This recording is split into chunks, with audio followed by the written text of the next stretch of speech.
Alam mo bang ayaw ko ng late? Next time pumaga. Wala nang next time. Di mo ganang attitude yun pag artista ka. Kaso ako naghintay? Almost 1 hour.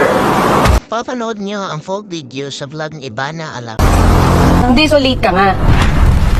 So attitude ka lang. Dito lang. Eh, ba't dito attitude ka sa akin? Kasi ito lang handa mo sa akin, crab lang. Sabi nila madaming food, di ba? Naku, ano bang vlog to? Kaloka, ano, puchi-puchi, ano ba to? Pao? Ayoko ito, huwag na kapalabas ha. Nag-irita ako. Opo. Diba? Kahit di mo promote yung rewind, huwag na lang. Ha? Opo. O ba't naiiyak ka? Hindi ako.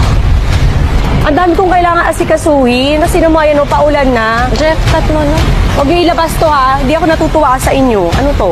Pasok ka na tayo sa loob. Kakairita. Sorry. For effort ako, yung mga anak ko dito, naghihintay, tapos ganyan yan.